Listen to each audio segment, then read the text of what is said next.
എല്ലാ ഓണവും എന്തേ ഇങ്ങനെ നിങ്ങൾ ചിന്തിക്കുന്നത് കണക്ക് തന്നെയാണ് ഞാനും ചിന്തിക്കുന്നത്. എന്റെ എല്ലാ ഓണവും എന്തേ ഇങ്ങനെയൊക്കെ തന്നെയാണ് കേരളത്തിലെ ഒട്ടുമിക്ക കുടുംബങ്ങളും ഓണം ആഘോഷിക്കുന്നത്. ഒരുപാട് സ്ട്രെസ് അനുഭവിക്കും, സാമ്പത്തിക ബുദ്ധിമുട്ടുണ്ടാകും, എല്ലാം ഒപ്പിച്ചെടുക്കാനായിട്ട് ഒരുപാട് നമ്മളെല്ലാം കഷ്ടപ്പെടും. എല്ലാവരും അങ്ങനെയൊക്കെ തന്നെയാണ് ഓണം ആഘോഷിക്കുന്നത്. നമ്മൾ ഈ സ്ട്രെസ്സൊക്കെ അനുഭവിച്ച് നേടുന്ന ഒരു ആഘോഷം ഉണ്ടല്ലോ, കുടുംബക്കാരെയും കൂട്ടുകാരെയും എല്ലാം ചേർത്ത് പിടിച്ചുകൊണ്ട് നമ്മൾ ഒരു സാമ്പത്തിക പിരിമുറുക്കത്തിന്റെ ഇടയിൽ നിന്ന് കിട്ടുന്ന ഒരു സന്തോഷം ഉണ്ടല്ലോ, അതാണ് യഥാർത്ഥത്തിൽ ഓണാഘോഷം എന്ന് പറയുന്നത്, ഓണത്തിന്റെ സന്തോഷം എന്ന് പറയുന്നത്.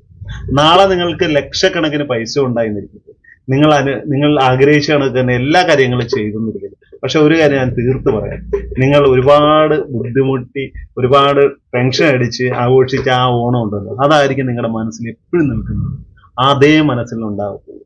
അതുകൊണ്ട് നിങ്ങൾ അധികം സങ്കടമൊന്നും പെടണ്ട. ഇങ്ങനെയൊക്കെ തന്നെയാണ് നമ്മുടെ ഓണാഘോഷവും, എല്ലാവരും ഇങ്ങനെയൊക്കെ തന്നെയാണ്. ഇപ്പൊ നിങ്ങൾ വളരെ സാമ്പത്തികമുള്ള ഒരാൾക്ക് നിങ്ങൾ വിചാരിക്കും പ്രശ്നങ്ങളൊന്നുമില്ല, അവർക്കും ഒരുപാട് പ്രശ്നങ്ങളൊക്കെ ഉണ്ട്. ഒരുപാട് പ്രശ്നങ്ങളിൽ നിന്നായിരിക്കും അവരും ഈ ഓണത്തെ വരവേൽക്കുന്നത്. അതുകൊണ്ട് ഇങ്ങനെയൊക്കെ തന്നെ അങ്ങ് പോട്ടെ എന്ന് വിചാരിക്കുക.